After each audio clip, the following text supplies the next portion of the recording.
was the demon in The Exorcist believer? And is it possible that this wasn't actually the demon god Pazuzu? The recent release of Exorcist Believer not only helped to revitalize the franchise, but also removed many of the convoluted plot elements from the previous entries, resetting into a new timeline where only the first film is official canon. Much like its sister franchise in the horror genre, Halloween, the Exorcist franchise has limited itself to just the first entry and Believer for this brand new timeline. Most importantly, this meant that Regan's childhood into her adult years has been unwritten, as well as her conflicts with Prince Pazuzu. So where exactly is the iconic Pazuzu demon throughout the course of Believer, and what is being set up for the future of the Exorcist franchise with 2 new films? Well, today, stick with us, travelers of the underworld, and let's discuss where Pazuzu is in Believer and who is possessing the 2 young girls. Throughout the course of Believer, the demon is never outright named, but external sources from the director and producers have confirmed that this is in fact a demon going by the name Lamashtu. So who exactly is this demon Lamashtu and her relationship with Pazuzu?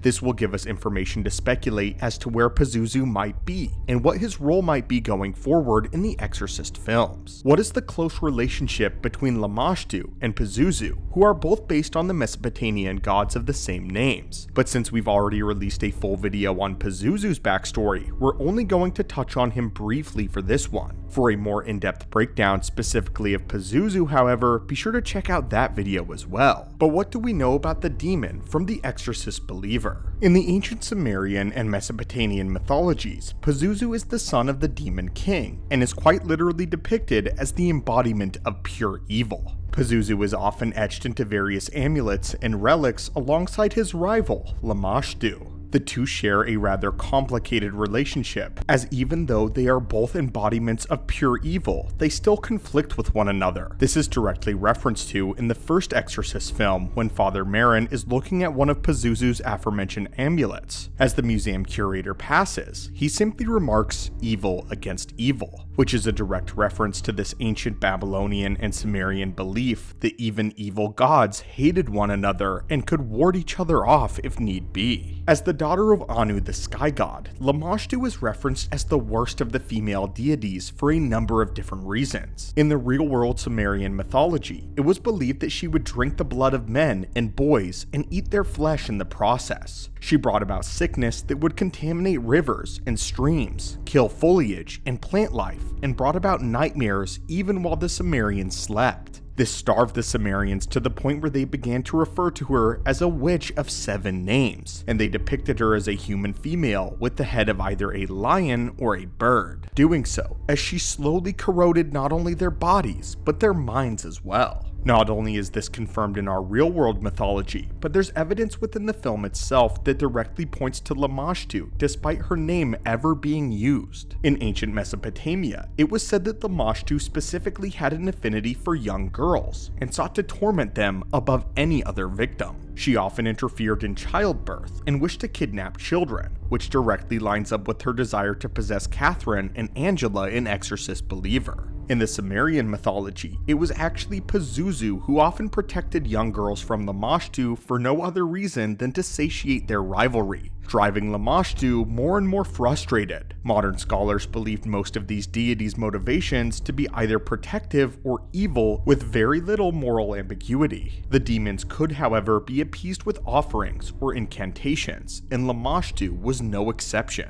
What's interesting about Lamashtu's presence in The Exorcist Believer is that it seems to be building to something larger which was already set up in the first Exorcist film. As we mentioned before, Lamashtu and Pazuzu had the ability to ward one another off despite the fact that they are both evil deities. And this could actually result in what we see in the next film, The Exorcist Deceiver. If Pazuzu is not present in Believer, then it might be because he physically can't be there yet. Lamashtu's very presence might be warding off Pazuzu without any of the human characters in the film ever knowing, which has some interesting ramifications on both the future and past of the franchise. First off, if the 2 cannot exist in the same space at the same time, then this is the reason why Lamashtu was unable to be manifested in the original film. Is it possible that she too wanted to have her fun on Earth, but could not do so until Pazuzu was cast out? Could this actually mean that Pazuzu's banishment at the end of the first Exorcist film actually set a new demon in Lamashtu free? If this is the case, then we have a case of a snake eating its own tail in a cycle that will never end. One will never be able to exist with the other, so banishing one will free the other demon in an endless cycle.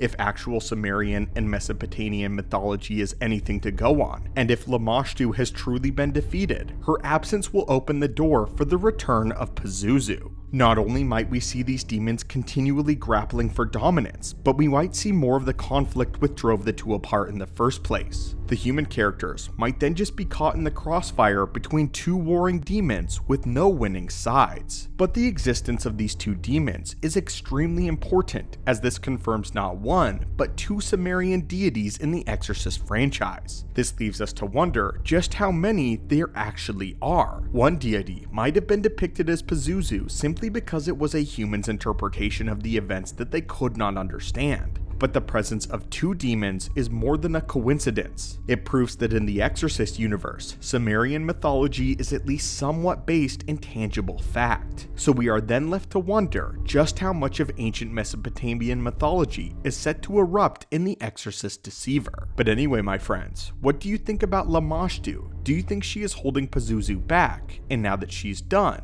has another doorway been opened for Pazuzu's potential return? Will their hauntings just continue in an endless cycle of mayhem, blood, violence, and death? Or is there a way to ward off both evil entities at the same time? Thank you as always, my friends, so much for visiting the channel today, and I hope that you're having a great one.